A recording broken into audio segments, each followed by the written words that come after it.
Let's talk about what happens on the inside of your body when you're fasting. So over here we have a start of a fast, and we go 24 hours, 48, and 72. So there's a lot of really magical things that happen when you fast.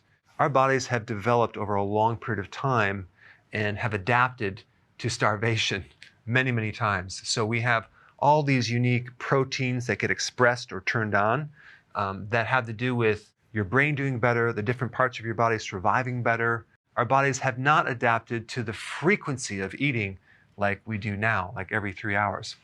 So right around 12 hours, we get this spike in growth hormone. Growth hormone is the anti-aging hormone. It's the main fat-burning hormone.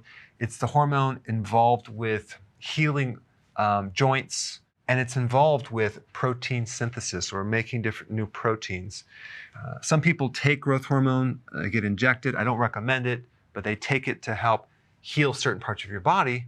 But guess what? Fasting will trigger it automatically. So just by the fact that you're fasting, you can increase growth hormone. And of course, exercise will also increase growth hormone as well. So it starts about 12 hours and it increases as you go on and on. Now, at about 18 hours, you start developing something called autophagy.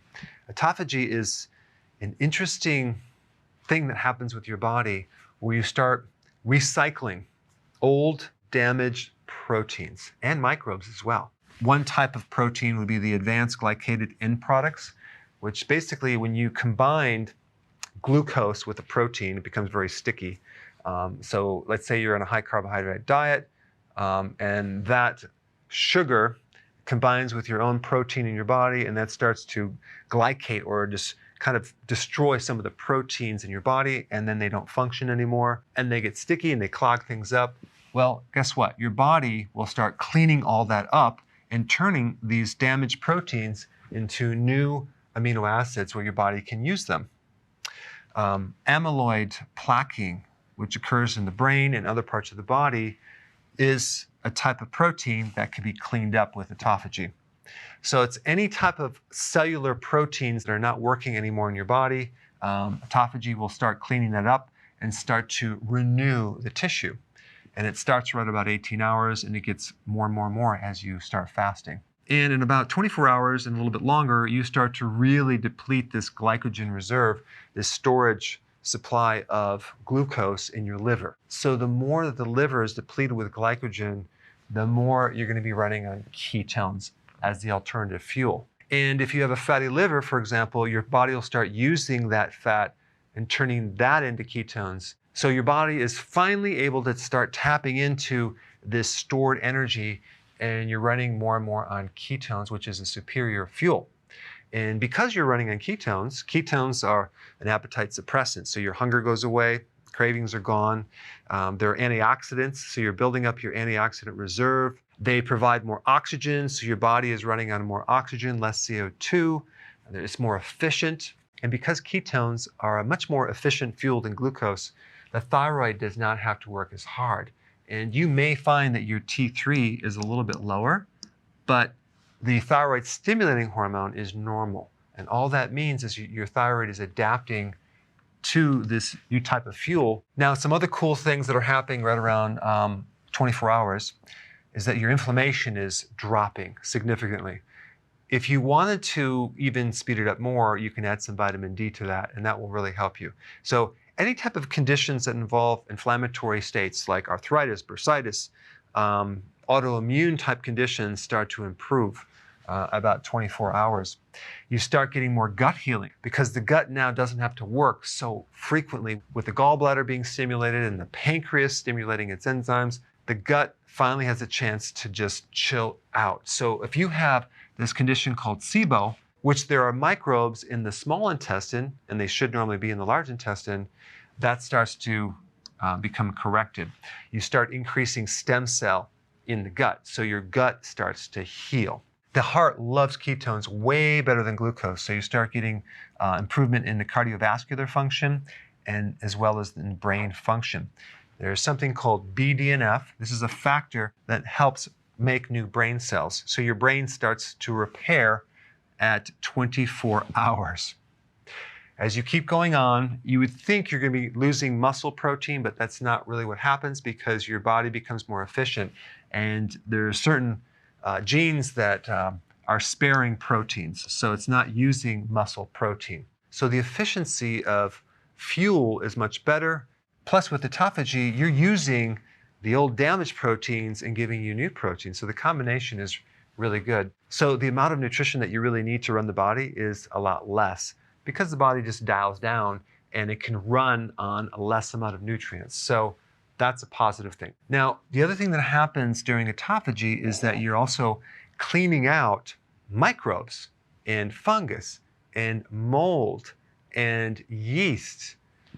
And to kill off those microbes, your body develops certain oxidants, and you also have antioxidants on the flip side. So your body actually makes things like hydrogen peroxide to kill off microbes, but it also, on the flip side, makes its own antioxidants to actually protect the body against the oxidation. So we have this entire balance. It's only when we have lower amounts of antioxidants and higher amount of oxidants that we get this thing called oxidative stress, which things start breaking down. But when you're doing fasting, you're getting a nice balance of more antioxidants and your body's starting to heal. Now, when you get to 48 hours, you really start to stimulate the stem cells. These are undifferentiated cells. In other words, they're cells that don't have a purpose. So they can turn into this tissue or that tissue depending on what the body needs. So you start to stimulate the stem cell and get more healing and more repair, more anti-aging. You also get decreased risks of certain types of cancer. You get shrinkage of certain tumors. You start making more mitochondria. Now, if you push it and go up to 72 hours, you get even more stimulation of stem cells, okay, and better immune function.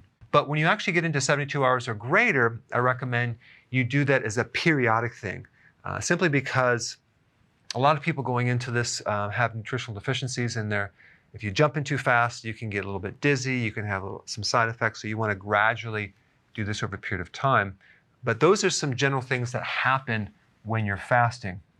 I recommend doing intermittent fasting on a regular basis, okay? And probably a good average pattern of doing this would be going 18 hours of fasting with a 6-hour window. So you would eat and then wait 6 hours later and then eat and then fast for 18 hours. This would be a really good pattern to follow. And then you can actually make it more strict over time depending on how you do. Then what you can do is periodic prolonged fasting to achieve additional health benefits, whether it's for your immune system because you have an autoimmune problem, or you just want to look younger with your skin, or you want more brain cells, you want better heart function, better gut function, or let's say you have cancer and you want to improve that. Because one thing that fasting will do is it will increase your resistance to stress. And even if someone's on chemotherapy, it will actually help the body's resistance against chemicals and poisons, which is quite remarkable. Make sure you take your minerals during fasting. So I know a lot of people recommend just doing either a water fast, you're just drinking water, or a dry fast where you're not drinking anything. I recommend doing a water fast with nutrients just because if you are deficient, you can have problems. So you want your minerals, you want your B vitamins, and you want your salt. Very important. Right around 8 o'clock in the morning, you have the spike in cortisol. And if cortisol spikes, sometimes that can cause your body to make more glucose, and you can have higher blood sugars. And it happens with a lot of people with blood sugar issues. Nothing to worry about. That will improve over time. But if you just add exercise in the morning, that will burn off some of that extra sugar. And if you're fasting, it's not coming from your diet, it's just coming from your liver making glucose, making a little too much because maybe the cortisol is too high. Okay, so just wanted to point that out, and I have videos on that. I'll put a link down below. It's called the dawn phenomenon. Now, if your LDL, so-called bad cholesterol, which is not really bad, low density lipoprotein is increased, the reason for this, especially if you're not consuming any type of significant carbohydrates and you're doing fasting, this is increased from a different reason. think about one of the purposes of LDL. It's to deliver cholesterol to different tissues, right? Well, think about all the things that are happening when your body is fasting. You are going through a major healing process. And cholesterol is the raw material for your cell membranes, for your brain, to make hormones, to make vitamin D, to make bile. 40% of all the cholesterol in your body is there to supply the membrane of your cells, which is essential to protect the cell and allow for things to go in and out of the cell. So maybe one of the reasons why your body might need the cholesterol to be transported through this carrier protein is healing the cellular membranes. Or it could be that it needs to have the raw material to make more hormones. I would not worry about that if you are concerned. There are various tests that you could do to determine what's happening to this cholesterol. Is it doing damage or not? But I would not worry about it. But anyway, I wanted to create a video just to kind of show you what happens to the inside of your body when you're fasting. Thanks for watching. So if you want more knowledge on how to create a healthy body, subscribe now and get daily notifications.